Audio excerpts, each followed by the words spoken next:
Bom dia, bom dia. É acadêmico, live, evento que por enquanto será feito nesse formato, mas que nós faremos presencial. Bom dia, Everton. Tudo bem, Bom meu dia, amigo? Jefferson. Tudo Parece que deu, jóia? parece que deu certo, hein?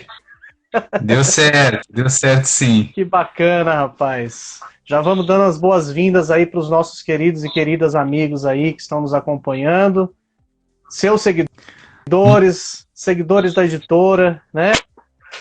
Que Claro, com legal. certeza. Bom dia a todos. Muito Bom dia. feliz, muito contente de estar aqui com vocês, poder falar um pouquinho sobre os princípios de psicologia da religião. E psicologia Muito da bom. religião e outros assuntos, né? Claro, claro. Bom, eu quero te agradecer, Everton, por aceitar ter essa conversa com a gente, né? A título de introdução aqui da nossa conversa, é importante falar que o Café Acadêmico foi um evento durante muito tempo que nós coordenamos em São Paulo, em outras capitais, né?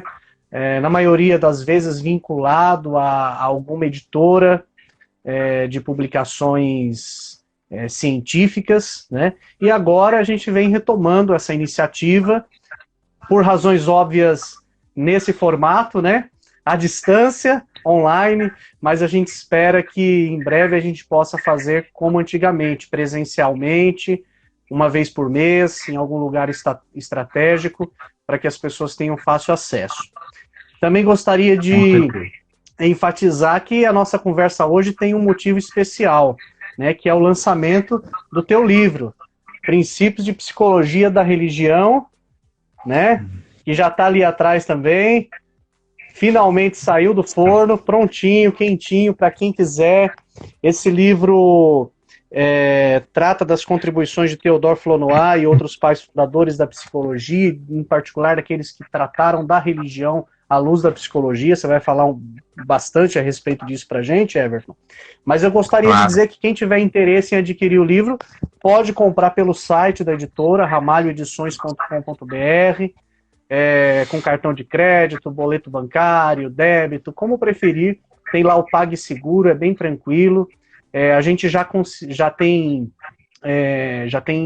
poucos dias, em menos de uma semana que o livro chegou, a gente já conseguiu atender pessoas de algumas partes do país, né? O livro já está a caminho de Manaus, de Boa Vista, de Cascavel, de Goiânia, de Belo Horizonte, para citar alguns lugares que algumas pessoas que tinham interesse já antecipadamente no teu livro já adquiriram. Então, quem quiser, é só acessar ramalhedições.com.br ou pelo WhatsApp. Quem tem aqui, às vezes as pessoas elas têm um pouco de insegurança, o que é natural, né, de comprar pela internet.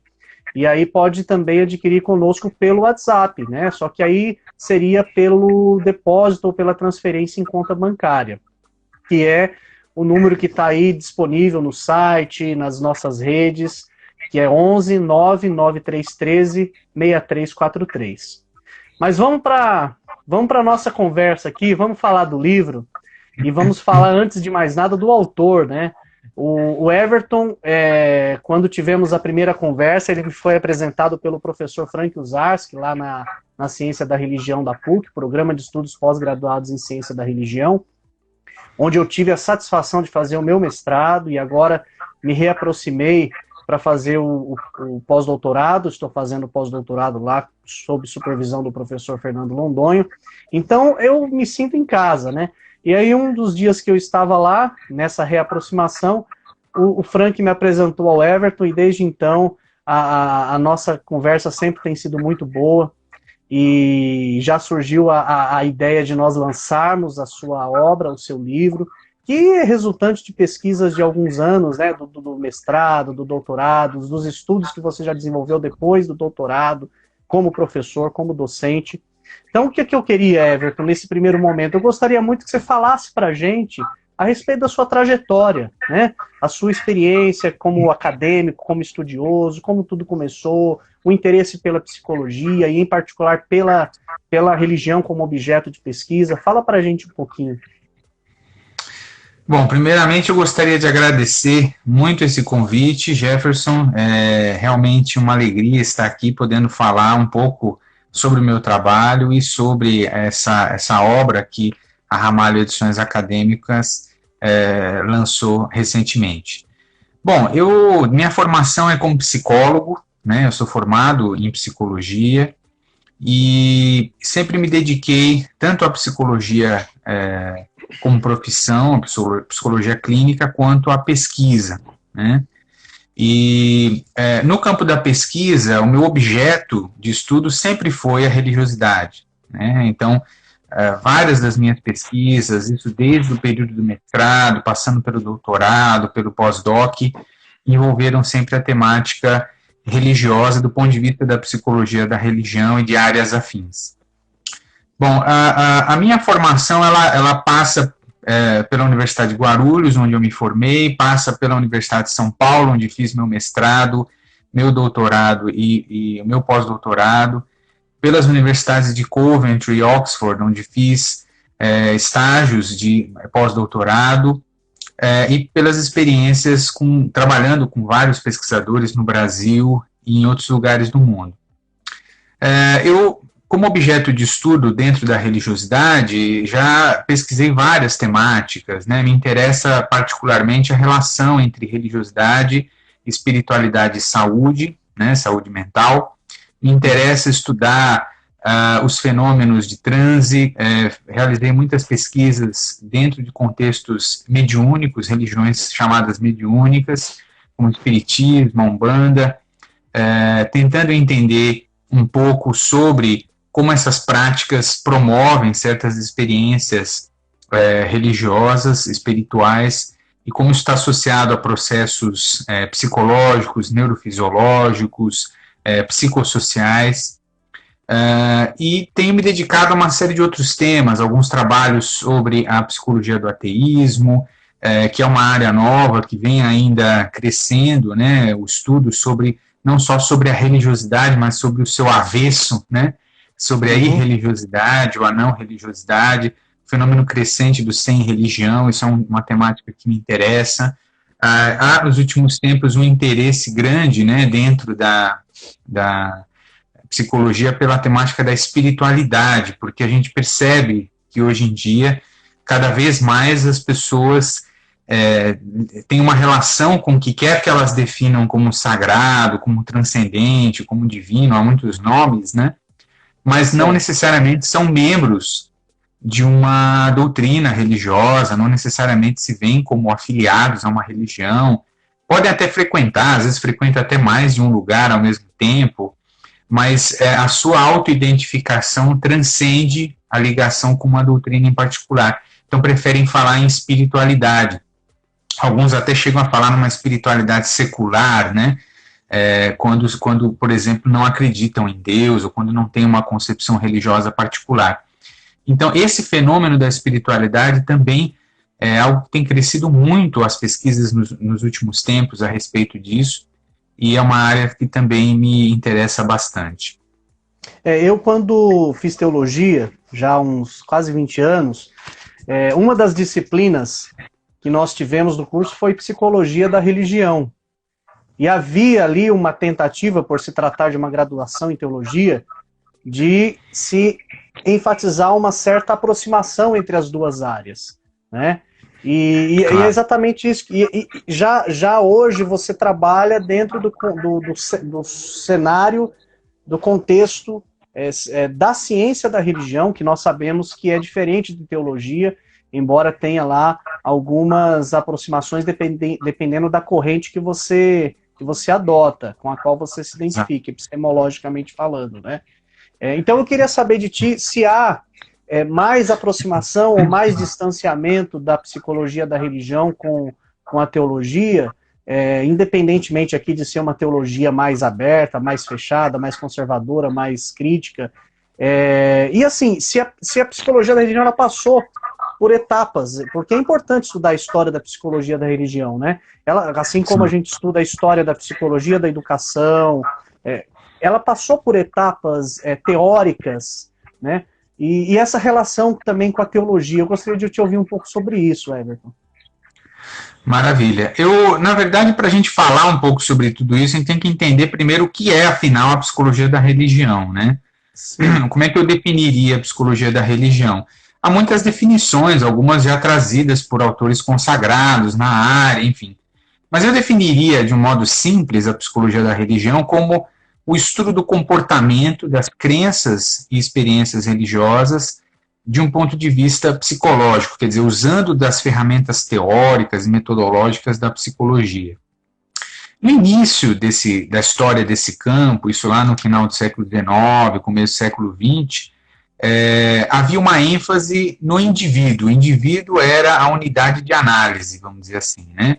Então, por exemplo, William James, que é um dos pais da psicologia moderna e também um dos pioneiros da psicologia da religião, ele dizia que a religiosidade é a experiência do indivíduo na sua solidão, que é uma definição muito curiosa, porque ele não está falando de grupos religiosos, ele não está falando da religião enquanto uma doutrina oficializada, a religião organizada, ele está pensando na religião como uma experiência do indivíduo, essa relação do indivíduo com a dimensão do sagrado, da transcendência, enfim, do que quer que ele defina como sendo essa outra dimensão não física ou não material, enfim, há muitas formas de definir isso.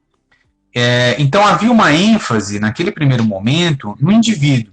Então, William James, por exemplo, achava que nós temos que estudar os grandes fundadores de religiões, os grandes profetas, aquelas pessoas que têm experiências no seu nível mais intenso. E seriam essas experiências o núcleo da religiosidade, né? No sentido de que, a partir delas, é que as tradições, as religiões, os rituais vão se desenvolvendo, no sentido de passar adiante aquela mensagem, de passar adiante aquele ensinamento advindo dessas experiências primordiais. Então, quer dizer, depois, só para no caso do que o William James defende por exemplo, foi estudar o judaísmo, Moisés, Abraão, no caso do cristianismo, Jesus, os seus primeiros discípulos, profeta Mohammed no Islã, e no caso do contexto do Oriente, mesma coisa, é isso. Tá. Exato. Quer dizer, é mais o indivíduo do que propriamente a tradição. A tradição é mais uma consequência disso. Que era uma perspectiva parecida com a de alguns fenomenólogos da religião também, né? Então, Vanderlei e outros, naquele momento, tinham ideia. O Otto, né, tinha uma ideia parecida, o Rudolf Otto também defendia algo nesse sentido, né? Então, por trás dessas várias tradições espirituais, religiosas, haveria um núcleo comum. E tanto ele quanto William James entendiam que isso vinha dessas experiências. Por exemplo, o Otto falava dessa coisa de um mistério tremendo e fascinante, né? Essa experiência de temor diante desse sagrado, enfim. Então, era muito o espírito daquela época, e isso influenciou também o trabalho dos psicólogos, dos primeiros psicólogos da religião. Isso com James, isso com Flournoy. O Jung também tinha uma perspectiva muito nessa direção, ele citou Otto muitas vezes na obra dele, James muitas vezes, né? Então, essa era a primeira perspectiva, digamos assim, que esses autores tinham. Depois, ao longo do tempo, a psicologia da religião foi mudando. Ela foi se abrindo mais para perspectivas mais sociológicas, e foi havendo um diálogo mais com a psicologia social, né? Então, começou -se a estudar mais o indivíduo no grupo, né, a formação da identidade religiosa, relações interpessoais, relações sociais, como elas vão moldando esse indivíduo. Então, já não era, por exemplo, o trabalho do Sundin, eu falo um pouco sobre o trabalho do Sundin no livro também, falo de todos esses autores praticamente que eu estou mencionando. O Sundin, ele tinha uma ideia de que, na verdade, as figuras religiosas, Jesus, Moisés, esses vários indivíduos que foram exemplares, né, nas suas respectivas tradições, eles servem como modelos psicológicos que as pessoas vão adotar para vivenciar a sua própria religiosidade. Então, o exercício da sua religiosidade é moldado nesses modelos ideais. E aí ele fala muito da ideia de papéis sociais, de como o indivíduo vai moldando o seu comportamento a partir dessas figuras, desses modelos. Então, é uma teoria mais psicossocial do que quase teológica, como era a perspectiva do James, né? Alguns críticos, alguns analistas do trabalho do James vão dizer que, às vezes, é difícil saber o que ele estava fazendo, se ele estava fazendo psicologia ou teologia, embora ele tivesse uma concepção disso muito científica, né? O James, ele coloca como subtítulo da obra dele, As Variedades da Experiência Religiosa, que é um clássico, né? Ele coloca um estudo da natureza humana. E isso é muito interessante, porque ele está dizendo que estudar a experiência religiosa é estudar o ser humano, é estudar a natureza humana. Então, esse foi um passo, um salto muito importante. Hoje talvez pareça algo comum, mas naquela época era muito importante, porque significava dizer que estudar a religiosidade não é só uma questão de interesse para os próprios religiosos, para os teólogos, para os sacerdotes, enfim, mas é de interesse também para os cientistas, né, e para a nossa compreensão da mente humana. Isso me faz pensar um pouco, o Everton, no que a gente tem vivido no caso da ciência da religião, às vezes dessa necessidade de mostrar as diferenças teóricas e epistemológicas entre uma área e outra, para que as pessoas não pensem que você é uma coisa quando você, na realidade, está propondo outra. Mas deixa eu só abrir um espacinho aqui para dar um oi para os nossos queridos amigos que estão nos acompanhando aí. Claro. Olha só, o Eric, lá de Santo André, amigo nosso já de bastante tempo, está dizendo que está acompanhando você aqui na nossa live com o livro na mão. Ele foi um dos primeiros a adquirir o livro. Tá? A Aline, né, a Aline está acompanhando também, que bacana, obrigado. Minha esposa está nos ajudando bastante aí também, e ela está agradecendo a todo mundo que está nos acompanhando na live. E eu destaquei um comentário aqui bacana, a Alessa Bispo, acho que é a Alessandra, não sei, ela tá te mandando um abraço, ela tá dizendo, Everton, meu mestre, saudades, deve ter sido tua aluna em algum lugar aí, em alguma faculdade, em algum programa de pós-graduação. Obrigado, Alessa, por você estar acompanhando a gente. Minha filha querida. E um montão de gente aqui acompanhando. Que legal. Então, Everton, me diz uma coisa. Eu quero falar do Flow no Ar, mas eu quero antes aproveitar o gancho dessa tua última parte aí na resposta, que é o seguinte. Ó, Maciel mandando um abraço para você também aqui, ó. Psicologia da religião, Everton. Psicologia da religião. Talvez para pessoas como eu, leigas, que não conhecem bem o tema, não seria o mesmo que patologizar a religiosidade ou as práticas ligadas à religião, como ritos, crenças e coisas do tipo, no sentido de saber se essas práticas têm muito mais a ver com uma questão mental, em alguns casos até mesmo de uma certa ausência de equilíbrio, alguma coisa do tipo, não sei, uma doença, ou não tem nada a ver com isso. Porque o senso comum muitas vezes costuma dizer isso, né? Que a psicologia da religião tem esse objeto, né? Esse objeto e esse objetivo, né? De estudar patologizar isso, a religião dessa maneira. Fala um pouquinho pra gente sobre isso. Falo sim, e aproveito o gancho, eu vou depois unir isso com a questão da teologia, que eu acho que tem alguns aspectos a mais que a gente ainda pode explorar. Na verdade, o que acontece? A gente, para entender essa relação da psicologia da religião com esses aspectos mais de saúde mental, doença mental, a gente tem que entender a própria psicologia como área, de uma maneira geral. A psicologia, ela não é só a psicologia clínica, que é aquela psicologia que o psicólogo faz no consultório, atendendo as pessoas, com as suas demandas, eventualmente com um diagnóstico recebido, por exemplo, de um médico, de um psiquiatra, um diagnóstico de transtorno mental.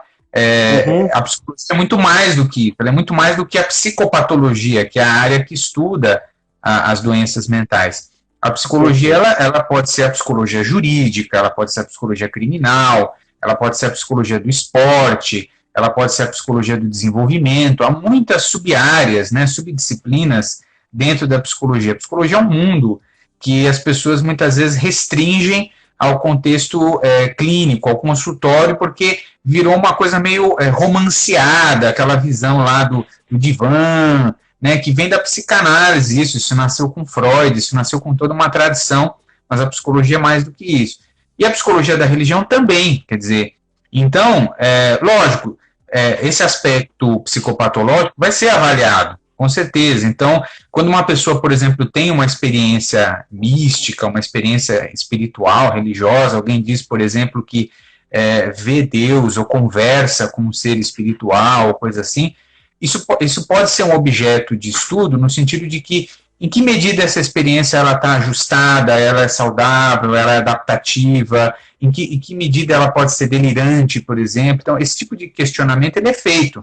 E os psicólogos da religião vão tentar entender isso. Eu falo um pouco sobre isso no livro também, a religiosidade saudável e patológica, né? Então, essa é uma questão, mas não é só isso a psicologia da religião. A psicologia da religião ela se aproveita de vários instrumentos da própria psicologia, e áreas também, né? Por exemplo, a psicologia do desenvolvimento. Então, por exemplo, como é que a mente humana, os afetos, a percepção, a memória, se desenvolvem ao longo da história de vida de uma pessoa, da infância até a velhice. Um psicólogo da religião, ele pode se interessar, por exemplo, em como o jovem lida com a sua religiosidade em comparação com uma pessoa com mais idade, de uma outra geração. Será que eles vivenciam a religiosidade da mesma forma?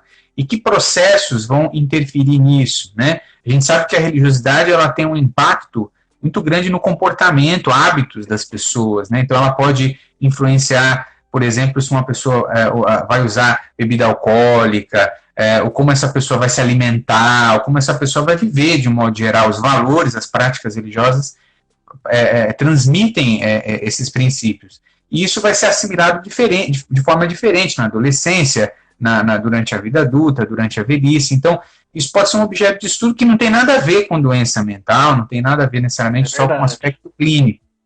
Você tem, por exemplo, também a psicologia da personalidade. Então, é muito provável que as pessoas, nem todo mundo vai viver a sua religiosidade da mesma forma, né?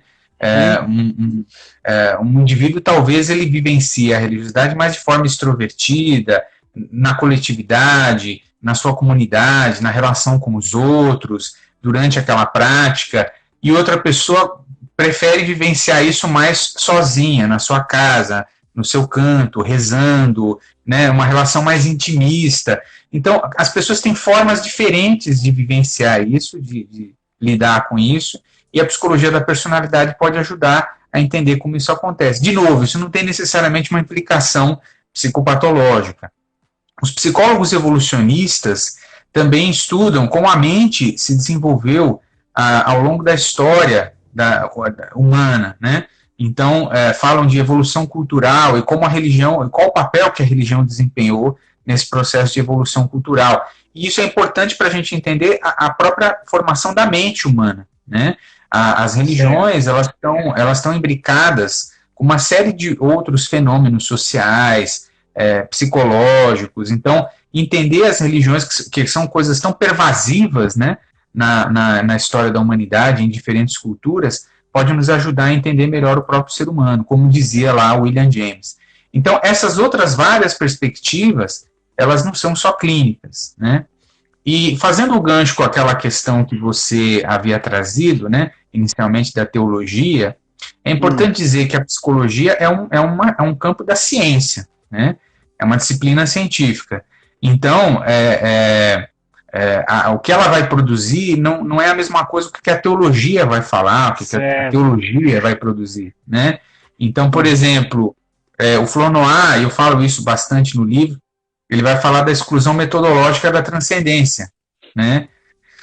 Que é esse princípio básico que ele vai defender da psicologia da religião, de que o psicólogo, independentemente se Deus existe, se uma realidade espiritual transcendente existe ou não, o que importa é a relação desse indivíduo com que ele acredita. Então, a questão da transcendência, ela metodologicamente falando, até por princípios científicos, ela está um pouco fora de cogitação. Ela vai entrar no campo da teologia, ela vai ser estudada pelo próprio religioso. O padre vai falar sobre isso, o líder religioso vai falar sobre isso, mas o psicólogo ele se atém a como isso se dá do ponto de vista psicológico. Algumas abordagens, por exemplo, a psicanálise trabalhou muito a ideia de representações mentais, né? alguns desenvolvimentos posteriores da perspectiva psicanalítica, vai trabalhar essa ideia de representações mentais. Por exemplo, independentemente se Deus, enquanto uma realidade, uma entidade metafísica, existe, as pessoas elas se relacionam com uma imagem de Deus, com uma representação mental de Deus. E essa representação mental, ela tem origens na história do indivíduo, né? Raízes nessa história. Então, o Freud, por exemplo, dizia que o Deus é como uma espécie de representação da figura paterna, né? Uhum. Muitas vezes o Freud defendeu essa ideia.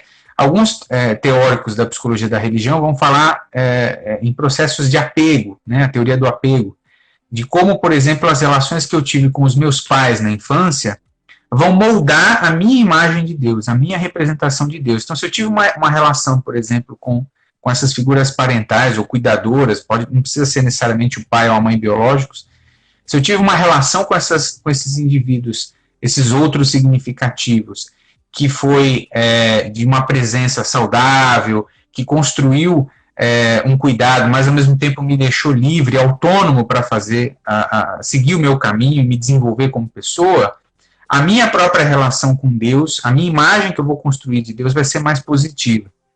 Enquanto que essa imagem ela vai ser mais negativa quando essa relação com as figuras parentais seguir uma outra configuração. E há estudos, há várias pesquisas feitas nesse sentido. Então, é mais essa relação com essas representações do que propriamente a discussão sobre se esses objetos da fé religiosa existem ou não, né? Certo. Pô, Everton, que legal. Estou gostando muito, ainda mais vendo essas relações que a psicologia da religião tem com tantas áreas, né?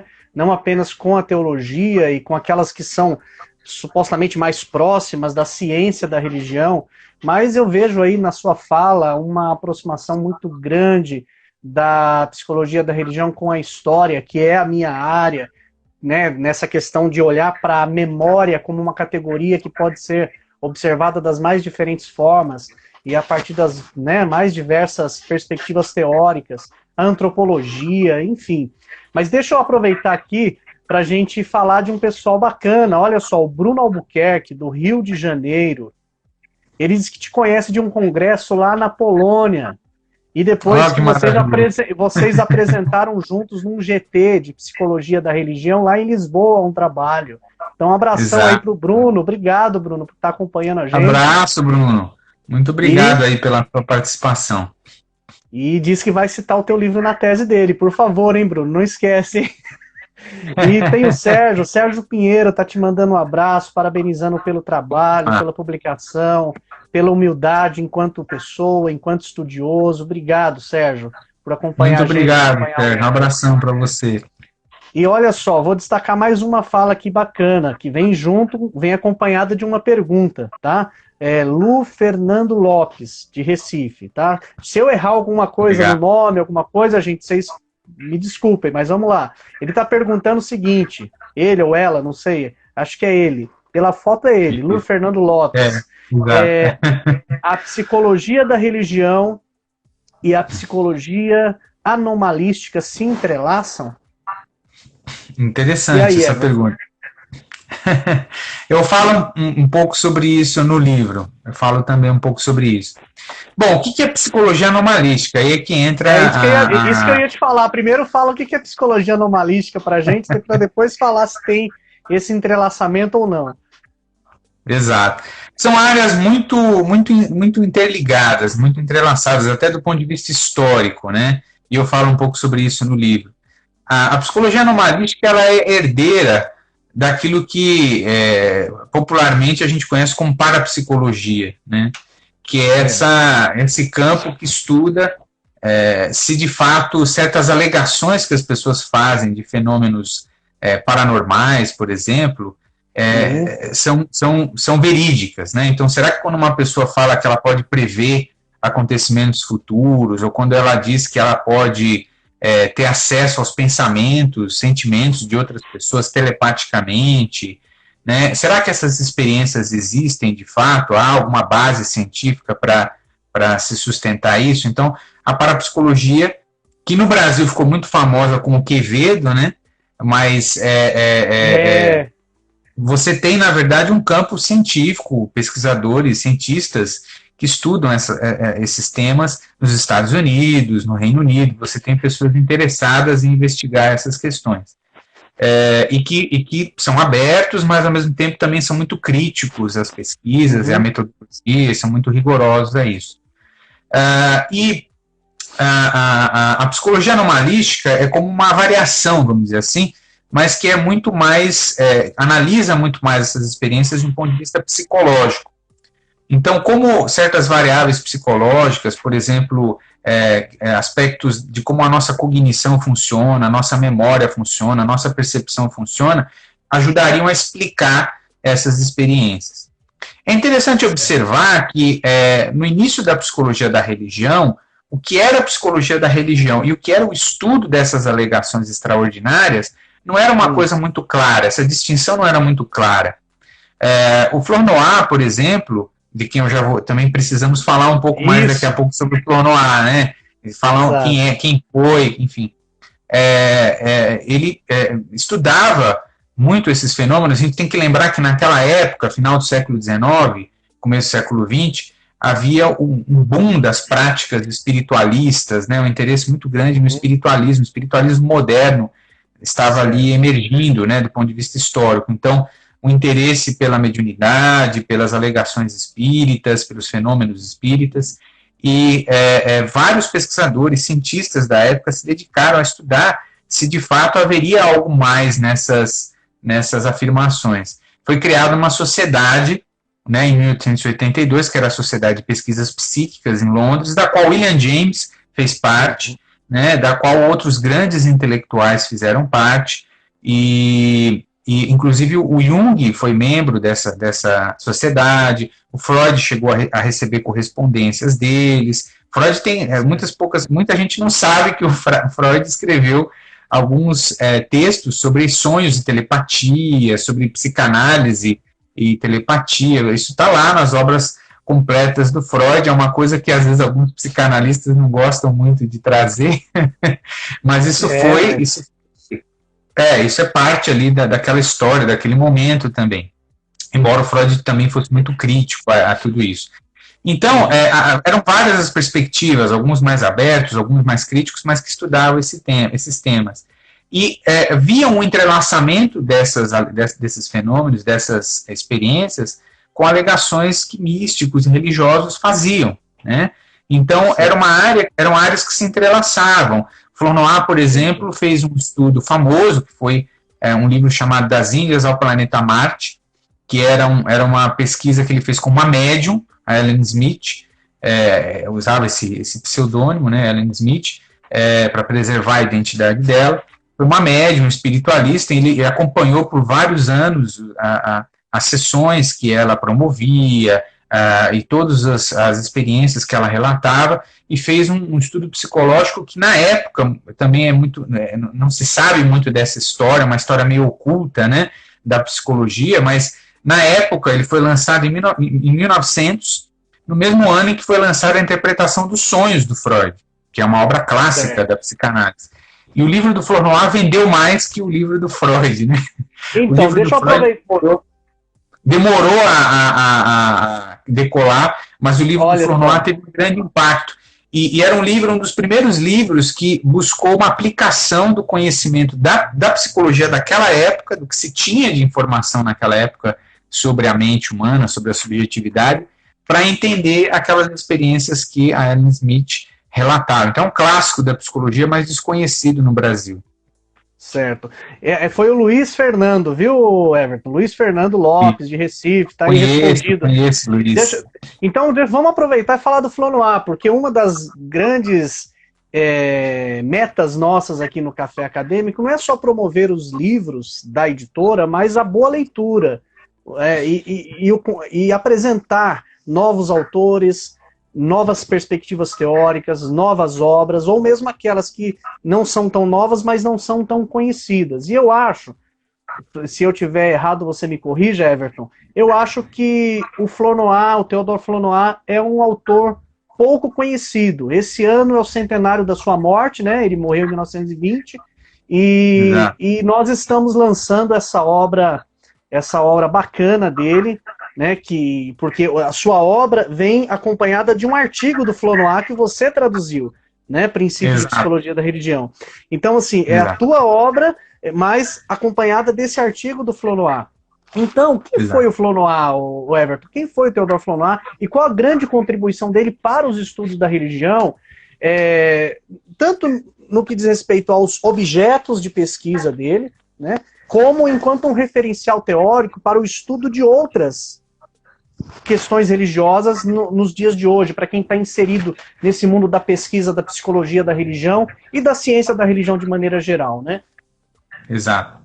Então, na verdade, o Flonoy é um autor-chave para a gente entender muito da história da psicologia em vários aspectos, né? Alguns até poderiam pensar, mas talvez não teria sido melhor se você elegesse o William James, por exemplo, como a capa do livro, como essa pessoa que você ia traduzir um texto, ou o Jung e outros.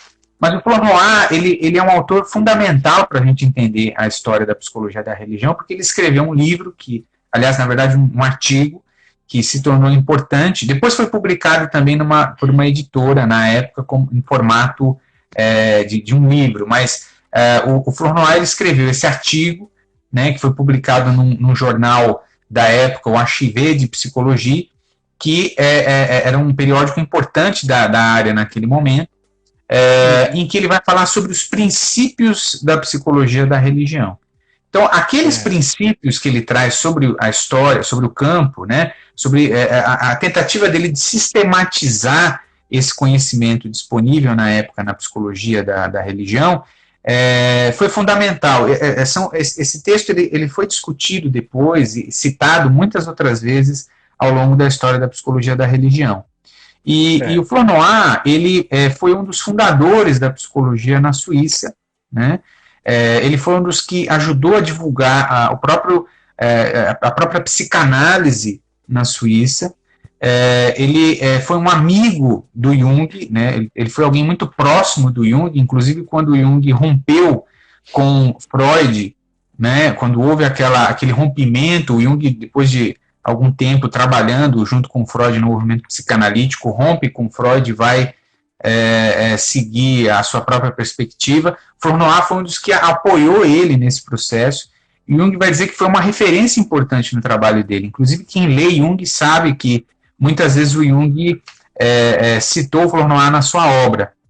Inclusive, recentemente foi publicado um material decorrente de um curso que o Jung deu certa vez, né, na Suíça, em que ele vai eleger como uma das obras que ele vai detalhar, ele vai estudar aprofundadamente, junto com os que assistiram esse curso na época, era a obra do Flonoy, o estudo que ele teve com a Ellen Smith. Então foi uma grande inspiração para o trabalho do Jung, ideias que ele teve depois sobre o inconsciente coletivo, os arquétipos. A gente já encontra muitos antecedentes na obra do Flonoy. Então, o Flonoy é um link importante entre várias coisas, né, para a gente compreender essa trajetória, mas, sobretudo, por essa contribuição dos princípios de psicologia, em que ele resume, sintetiza o conhecimento disponível naquela época na área e dá algumas indicações de como a pesquisa nesse campo deve ser feita. Então, ali ele trabalha as distinções entre a psicologia e a teologia, ele trabalha essa temática que você trouxe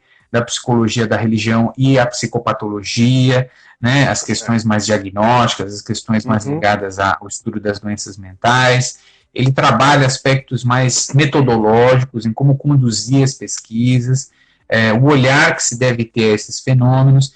E como foi algo de tanta importância nessa história, o meu objetivo com o livro foi, ao mesmo tempo, resgatar essa obra e trazê-la para o público brasileiro, ao passo em que também eu busquei fazer uma análise tanto histórica quanto do desenvolvimento dessas ideias ao longo do tempo. Então, no momento atual, nos dias de hoje, como os autores, os pesquisadores da psicologia da religião usam dessas ideias, quer dizer, mudou, continua a mesma coisa, defendem ainda da mesma forma. Então, eu vou trazendo esses princípios e depois fazendo uma avaliação de cada um deles à luz do que nós temos pesquisado hoje.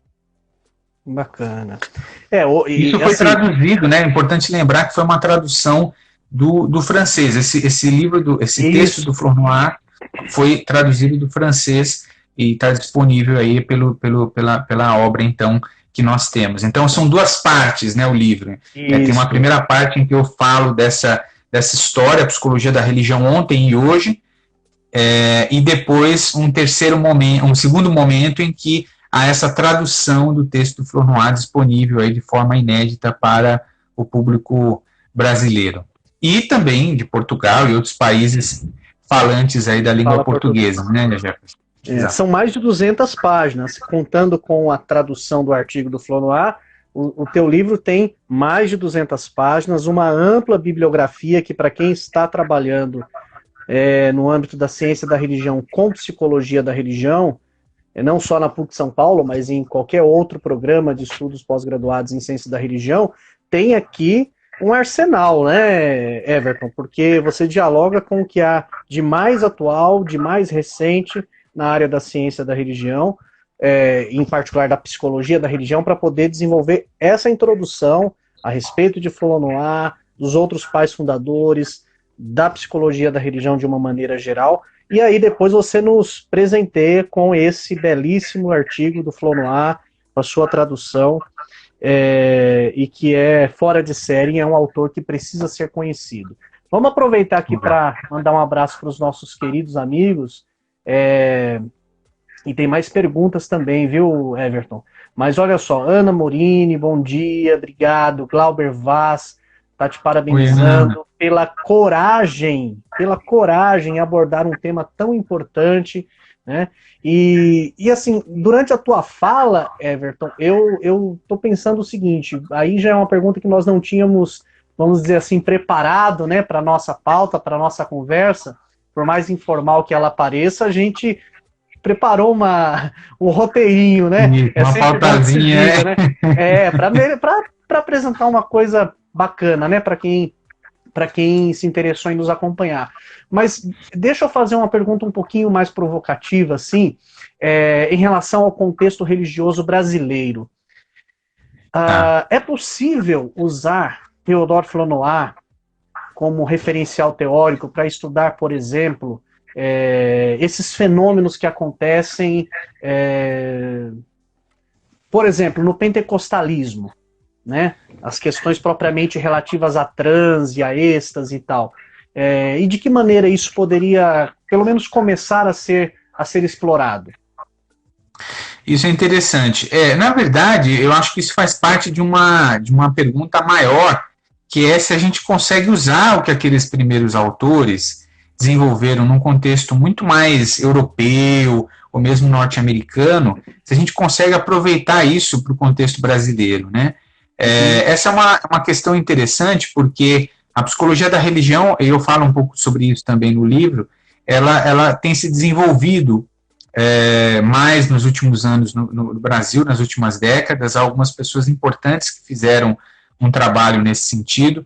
Eu citaria, por exemplo, o professor Geraldo, né, Paiva, na USP, o professor Edênio Vale, na PUC. São pessoas que ajudaram a sedimentar o campo para o desenvolvimento depois da área e de outros vários pesquisadores que vieram em seguida. Então, há um trabalho já construído, alguma consolidação, mas muito mais a ser feito. E o que a gente tem em termos de os grandes teóricos, as pesquisas de impacto na área, vem da Europa, vem dos Estados Unidos, vem de determinados países que têm culturas muito específicas. Então, essa é sempre uma questão, né? Quer dizer, em que medida a gente vai poder adaptar essas teorias a esse contexto, ou nós vamos precisar criar outras concepções teóricas, outras ferramentas para entender essa realidade. Respondendo à sua pergunta, eu acho que é possível um diálogo sim com Flournoy. Quando você fala, por exemplo, do pentecostalismo, né, eu me lembro do dom de línguas, eu me lembro da glossolalia. O Flournoy estudou isso no caso da Ellen Smith, embora fosse um contexto religioso diferente, mas ele estudou isso. E a análise que ele faz psicológica dessas experiências, de como elas foram se arquitetando, foram surgindo, ele relaciona um conhecimento que a psicologia tinha na época sobre estados alterados de consciência, sobre como a percepção humana funciona, e até algumas contribuições da antropologia naquele momento. Então, é possível fazer esse diálogo, claro, eu acho que há várias pontes aí que podem ser estabelecidas. E a ideia do livro, inclusive, é mostrar em que medida isso acontecia, né? Eu acho que há algumas diferenças que a gente precisa considerar entre esses autores pioneiros e os autores mais contemporâneos, né? Naquela época, a psicologia ela ainda estava se firmando como uma área do conhecimento. E a gente tem que entender que a psicologia ela nasce de várias fontes, né? Ela nasce um pouco da filosofia, ela nasce um pouco da própria teologia, né? Das discussões teológicas, ela nasce um pouco da pedagogia, ela nasce de vários outros campos, né? Da medicina, da fisiologia, e aí ela vai se constituindo como essa área à parte. E a psicologia, naquele momento, ela era muito mais filosófica do que empírica, né? Então, isso é uma coisa que a gente observa, né? Por exemplo, o Freud, o Jung, alguns daqueles autores pioneiros, o próprio William James, era difícil saber se às vezes o que eles estavam fazendo era pesquisa científica ou era uma especulação filosófica, né? O Freud, quando ele escreveu, por exemplo, O Mal-Estar na Civilização, eu acho que aquilo ali é mais uma obra filosófica do que um trabalho psicanalítico. Quando ele escreveu O Futuro de uma Ilusão, quando ele escreveu Totem e Tabu, eu acho que muitas coisas ali, até os antropólogos vieram a questionar isso depois. Então, aqueles autores, eles eram muito mais, em alguns sentidos, filósofos do que só cientistas. Essa distinção ainda estava nascendo, né? E hoje não, hoje você tem os psicólogos da religião, eles têm uma perspectiva muito mais empirista, né? Uma perspectiva muito de ir a campo, de coletar esses dados, olhar isso, e ao invés de criar grandes teorias sobre a mente humana especulativas, como aqueles primeiros autores faziam. Então, houve uma transição, eu falo isso em um determinado momento no livro, da especulação filosófica à empiria. Mas, por outro lado, eu acho que nessa transição, a gente perdeu muito daquelas contribuições geniais daqueles primeiros autores, né? Então, houve uma tendência na psicologia, de um modo geral, na psicologia da religião, em ignorar o que, às vezes, aqueles grandes pensadores traziam, ou em preferir certos autores em detrimento de outros, né? Que isso também aconteceu muito. Houve uma preferência, a gente sabe, isso é forte no Brasil, isso é forte na Argentina, na Itália, alguma coisa sobre isso, na França, principalmente. Quando você pensa em psicologia, você pensa em psicanálise, você pensa em Freud. Mas há muitos outros autores que a gente nem conhece no Brasil, o trabalho, por exemplo, do Pierre Janet, do próprio Flournoy, né? O Flournoy tinha uma teoria, eu falo um pouco sobre isso também no livro, ele tinha uma teoria sobre a imaginação, sobre os sonhos, que era uma teoria, vamos dizer assim, diferente da do Freud naquele mesmo momento, que o Freud estava desenvolvendo na interpretação dos sonhos. E uma sobreviveu, a outra não. E não necessariamente porque uma era melhor do que a outra, mas porque certos jogos, né, ao longo da história foram acontecendo para que certas teorias prevalecessem, embora também tenham, obviamente, o seu reconhecimento garantido. Então, eu acho importante a gente fazer esse movimento de voltar a esses autores, adquirir deles essa inspiração, para criar teorias mais sofisticadas sobre a mente humana, que possam nos ajudar a dar sentido para esses vários dados que têm sido coletados nos últimos tempos. Bacana. E em se tratando de Brasil, né, Everton, se tem uma coisa que não falta aqui é campo, né? O Brasil é um grande laboratório para quem se interessa em estudar a religião, né? E Flournoy é um autor que esperamos venha a ser aí cada vez mais conhecido, né? Já está sendo descoberto para quem ainda não conhecia, e você é um dos responsáveis por nos apresentar a ele. Já estamos chegando no final, Everton. Já estamos caminhando para o... Passa rápido, né?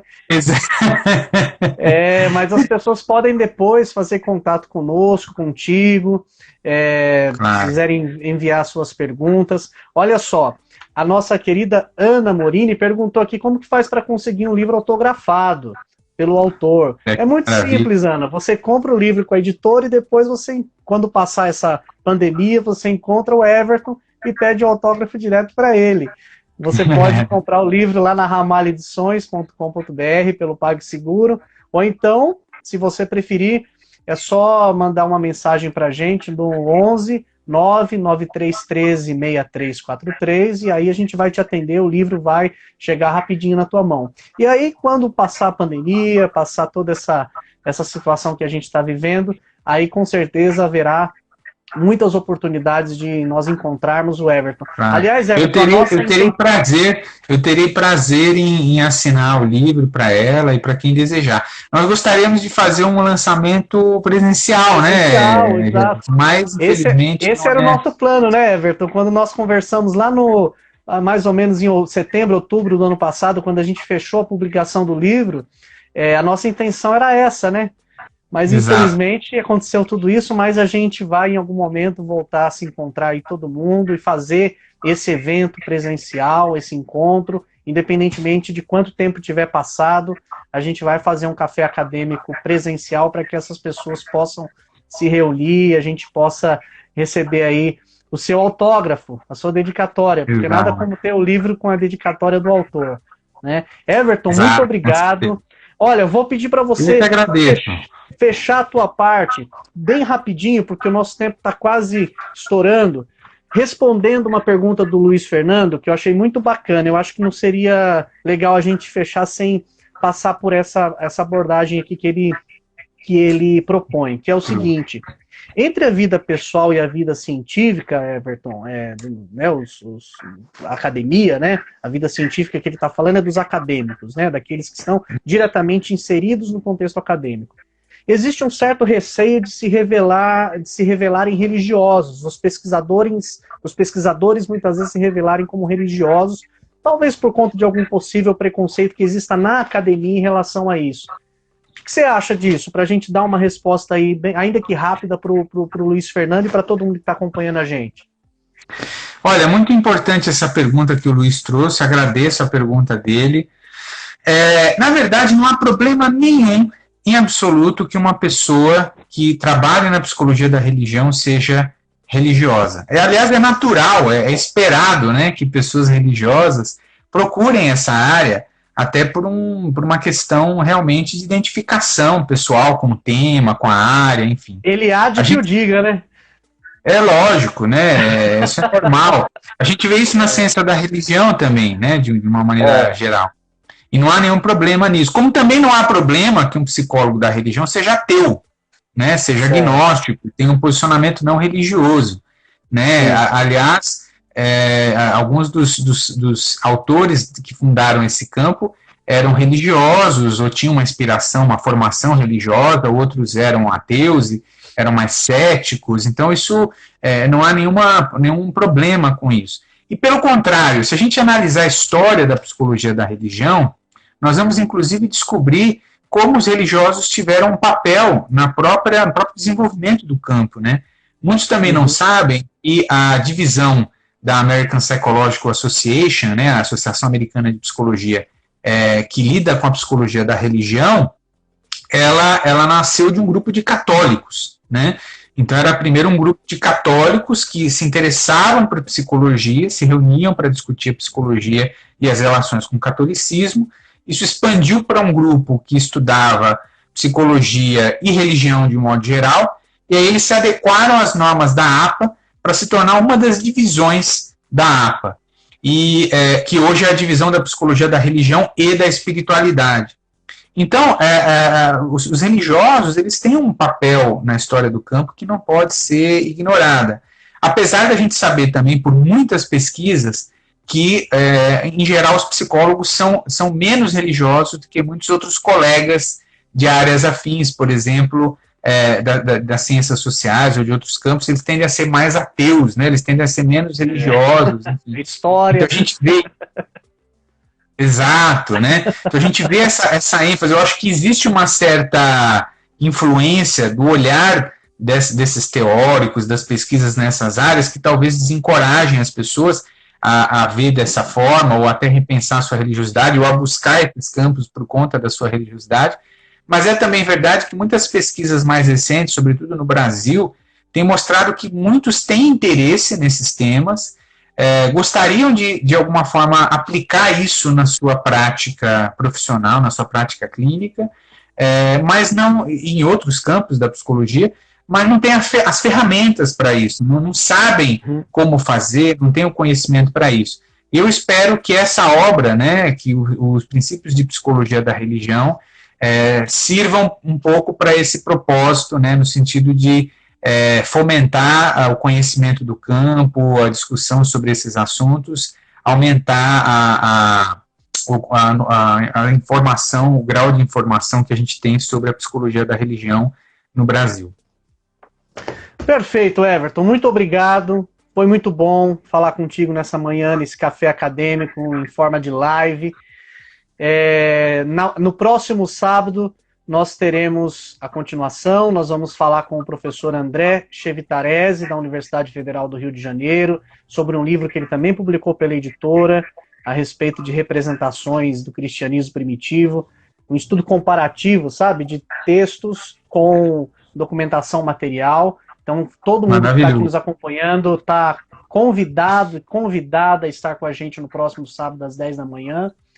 Quero reforçar meu agradecimento a todo mundo que nos acompanhou, que deixou um joinha, depois a gente vai responder cada um com cuidado, que deixou um comentário. Everton, obrigado mais uma vez, viu, meu querido? Obrigado mesmo por tudo. Eu vou deixar para você as considerações finais.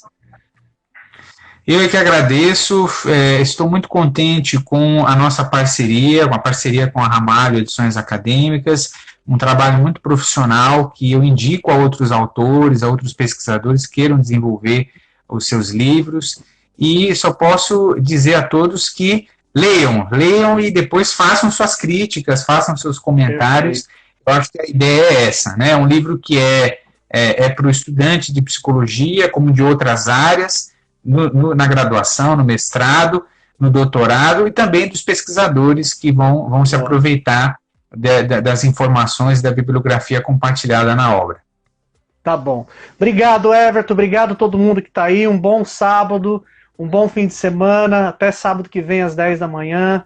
Estaremos juntos. E quem quiser o livro do Everton, ramalhoedições.com.br ou pelo WhatsApp 11 993136343. Vai ser um prazer te atender. Você vai receber o livro na tua casa, nas tuas mãos. Obrigadão.